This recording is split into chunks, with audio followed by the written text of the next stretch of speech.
Good morning, students.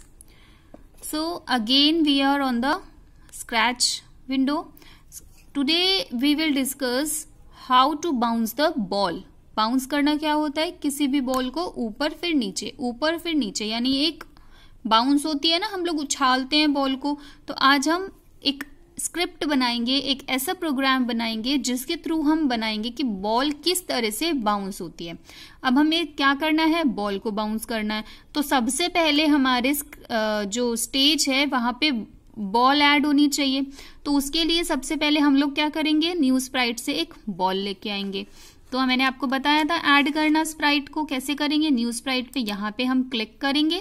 Click करते ही हमारे पास ये बहुत सारे स्प्राइट्स एरिया आ जाएंगे और यहाँ से हम कोई भी बॉल ले लेंगे। सपोज मैं यहाँ पे ये वाली बॉल को चूज करती हूँ, ठीक है। तो इसको चूज करने के लिए मुझे यहाँ पे इसको डबल क्लिक करना है। डबल क्लिक किया मैंने इसको, ठीक है। अब ये थोड़ा सा टाइम लेगा बिकॉज आपको मैंने बताया था कि एक बार हम इसको ओपन करते हैं तो ये थोड़ा सा टाइम लेता है। तो देखो यहाँ पे हमारी ये बॉल ऐड हो गई, ठीक है। अब हम आ गए इस बॉल पे, ये बॉल हमने लिया और अब आप देखो यहाँ पे अभी हमारा क्या चूज है, ये कैट वाला, क्योंकि इसके ऊपर सिलेक्टेड यानी ब्लू लाइन आ रही है। हमें क्या करना है, बॉल के ऊपर लगाना है। तो बॉल को मैंने सिलेक्ट किया, यानी बॉल के ऊपर हम इसको सिलेक्टिंग पे है। अब हम यहाँ पे लगाएंगे स्क्रिप्ट, जिससे कि हमारी बॉल जो है वो मूव करेगी। अगर आपको पता है यहाँ पर भी समझना आए कि आप कौन से स्प्राइट पे हैं, जैसे सपोज आपके पास बहुत सारे स्प्राइट हैं और आपको सपोज समझ नहीं आ रहा कि हम कौन से स्प्राइट पे, तो आप ना अपने स्क्रिप्ट एरिया के बिल्कुल अपर राइट कॉर्नर पे देखना, ऊपर वाले राइट कॉर्नर पे आपको पता चल जाएगा। अभी देखो यहाँ पे बॉल की शेप दिखाई दे रही है, ठीक है। अगर मैं ये कैट वाले पे क्लिक करती हूँ, सपोज ये मैंने किया कैट वाले पे, तो देखो यहाँ पे कैट आ गया। तो अब हमें पता चलेगा कि हम कैट पे वर्क कर रहे हैं।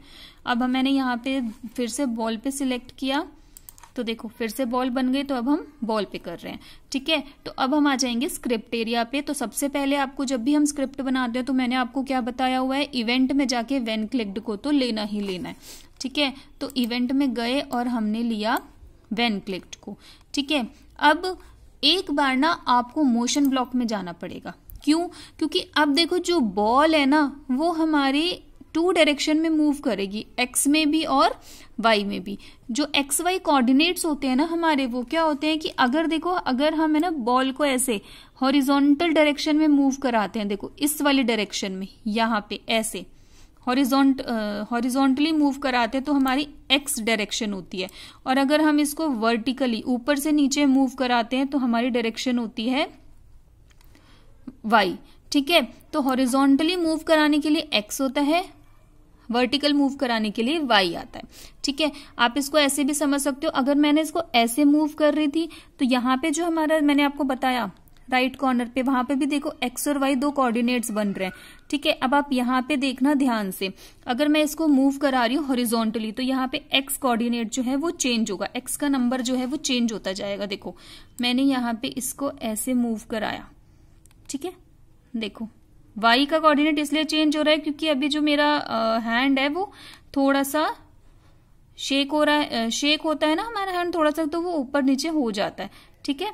तो देखो ये एक्स कोऑर्डिनेट मूव कर रहा है और अगर मैं इसको वर्टिकल यानी ऊपर से नीचे की तरफ मूव करा रही हूं तो ये चेंज हो रहा है। और अगर मैं इसको इस तरह से मैं चेंज कर, तो मैं हॉरिजॉन्टल, देखो मैं इसको हॉरिजॉन्टल और वर्टिकल दोनों डायरेक्शन में चेंज करा रही हूं तो यहाँ पे एक्स और वाई दोनों मूव कर रहे हैं, ठीक है।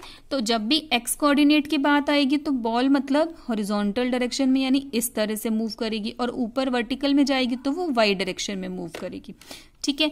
तो अब यहां से हम अब देखो हमें बाउंस करना है तो ऑब्वियसली हम बाउंस करेंगे इसको, ठीक है। तो हमें इसके कोऑर्डिनेट्स को सेट करना पड़ेगा, ठीक है। अब बाउंसिंग हम लोग बॉल को इस तरह से भी कर सकते हैं, एक हैंड से दूसरे हैंड में, और एक हम जंपिंग भी करा सकते हैं, ठीक है। तो इसके लिए हमें एक्स और वाई कोऑर्डिनेट्स को मूव कराना पड़ेगा, चेंज करेंगे यहाँ से। और दूसरी चीज, जरूरी नहीं है कि हम लोग सिर्फ इसको बॉल को इस तरह से एक्स कोऑर्डिनेट और वाई कोऑर्डिनेट पे ही मूव कराएं। जब हम बॉल को ऊपर की तरफ फेंकते हैं तो हमें नहीं पता कि वो एक सीधी लाइन में यानी एक स्ट्रेट लाइन में जा रही है या फिर वो थोड़ा सा बैंड होके जा रही है, ठीक है। तो वो दोनों ही डायरेक्शंस आ जाती हैं। इसके लिए हमें यहाँ पे एक्स और वाई दोनों डायरेक्शंस को सेट करना होगा। तो उसके लिए हमें मोशन ब्लॉक के अंदर ये जो go to x and y है ना, इसको लेना पड़ेगा। देखो x एंड y। ठीक है, ये हमने ले लिया, इसको हमने यहां से पिक किया और इसको हम यहाँ पे लेके गए। ठीक है, इसको हमने ले लिया। अब इसके बाद हमको क्या करना है, अभी एक चीज हमने की कि इसका अभी हमने यहाँ पे सेट नहीं किया एक्स और वाई कोऑर्डिनेट को, अभी हमने सिर्फ लिया है, पिक किया है कि एक्स और वाई कोऑर्डिनेट को हमको सेट करना है।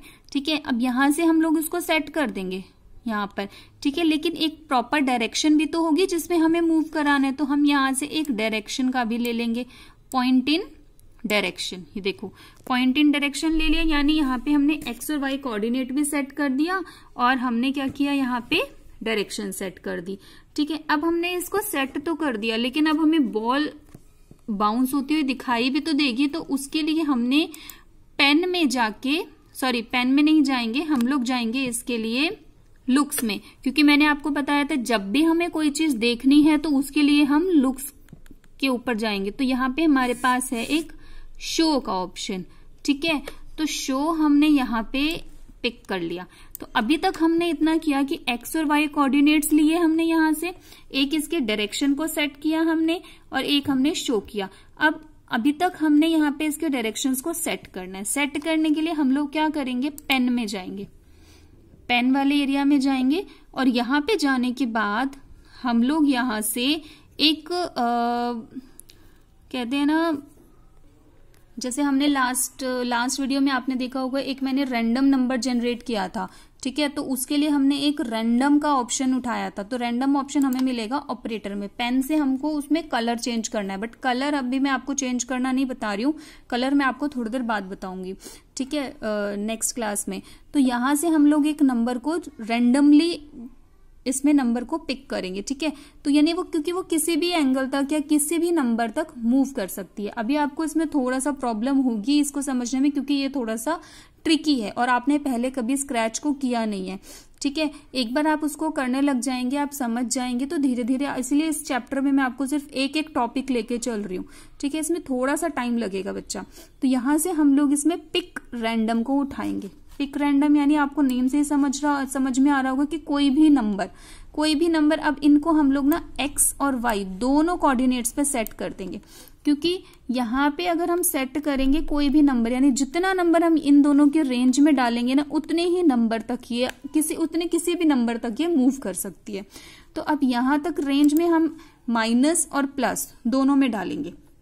एक रेंज हमने डाली -250 से और +250 तक। अब यहाँ पे प्लस लिखना जरूरी नहीं होता, प्लस अपने आप ही ये ले लेता है। ठीक है, और ऐसे ही यहाँ पे मैंने डाली -200 से और +200 तक, 200 तक। ठीक है, ये हमने यहाँ पे डाला और ऐसे ही एक पिक रैंडम नंबर मैं उठा के डालूंगी ये डायरेक्शन के ऊपर भी, ये भी हम डालेंगे ये डायरेक्शन के ऊपर। ठीक है, इतना हमने सेट किया। यहाँ पे हमने इसकी एक्स वाई डायरेक्शन के नंबर सेट करे, हमने एक डायरेक्शन को सेट किया कि इतने नंबर तक ये एक डायरेक्शन में जाएगा और फिर हमको दिखाई देगा कि ये जा रहा है। तो अभी इतने स्क्रिप्ट पे हम देखें कि इतना लगाया हमने तो कितना वर्क किया। देखो ग्रीन फ्लैग पे क्लिक किया, देखो डायरेक्शन चेंज हुई, देखो अपने आप ये मूव कर रहा है, कहीं पर भी मूव कर रहा है। देखो सी, देखो मूव हो रही है, बाउंस हो रही है बॉल हमारी, ऊपर नीचे इस तरह से मूव हो रही है ना। ठीक है, तो यहाँ पे हमने क्या किया है, सबसे पहले इसकी एक्स वाई कोऑर्डिनेट जो है वो हमने कहाँ से लिया, मोशन ब्लॉक से। पॉइंट इन डायरेक्शन हमने मोशन से लिया। ठीक है, अब ये जो नंबर लिए हमने ये ऑपरेटर से लिए, कोई भी एक रैंडम नंबर जनरेट करने के लिए हमने यहां से इसको ले लिया। ठीक है, अब इसके बाद हम एक इस पे लगा देंगे कंट्रोल में जाके एक वेट, कि एक बार ये करेगा तो वेट करेगा। देखो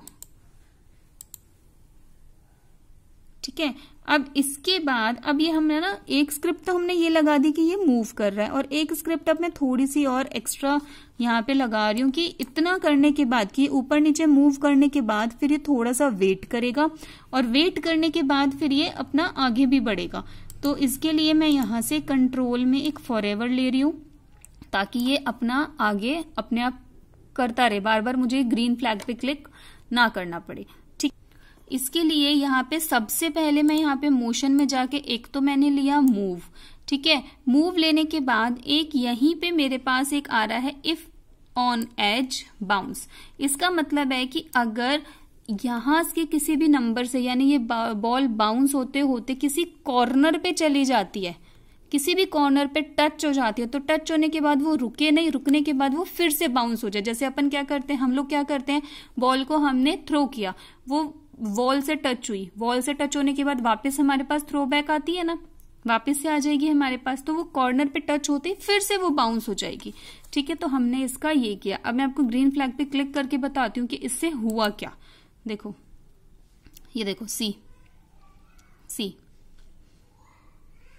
हो रहा है ना, अपने आप एजेस पे टच भी हो रहा है और मूव भी हो रहा है, और फिर देखो ऐसे ही अपने आप ये इधर उधर मूव भी कर रही है। देखो देखो, हो गई बाउंस। अगर मैंने ये नहीं लगाया था, ये नहीं लगाया था, तब क्या हो रहा था, सिर्फ और सिर्फ ये इस तरह से मूव जा रही थी। और बाउंस लगाने के बाद अगर मैंने इस पे ये लगा दिया, वेट वाला लगा दिया, देखो अब ये बाउंस भी हो रही है, टच हो रही है, हर कॉर्नर पे जाके ये प्रॉपरली मूव हो रही है, ठीक है। थोड़ा सा आपको टाइम लगेगा, आज मैं आपको सिर्फ ये बाउंसिंग द बॉल ही समझाऊंगी। यहाँ पे किस तरह से हमने बॉल को बाउंस किया, तो सबसे पहले हमने XY कोऑर्डिनेट को सेट किया, एक डायरेक्शन लगाई यहाँ पे और उसको शो करवाया।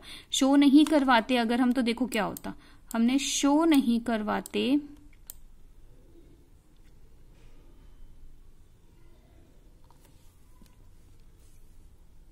ऐसा नहीं है कि हमको दिखती नहीं बाउंस होती हुई, बट एक चीज होती है, अभी तो हम लोग क्या कर रहे हैं, सिर्फ और सिर्फ ना इस बॉल के ऊपर वर्क कर रहे हैं, है ना। अब जब हम एक प्रॉपर कवरेज बनाएंगे, एक प्रॉपर स्टोरी बनाते कि इसके नीचे एक पैड होता, उसके ऊपर ये बाउंस हो रही है, उसी के साथ साथ ये मूव कर रही है, तो उसके लिए हमें क्या है, एक प्रॉपर स्क्रिप्ट बनानी जरूरी होती है, ठीक है। तो इस तरह से हमने एक बाउंसिंग बॉल की स्क्रिप्ट बनाई।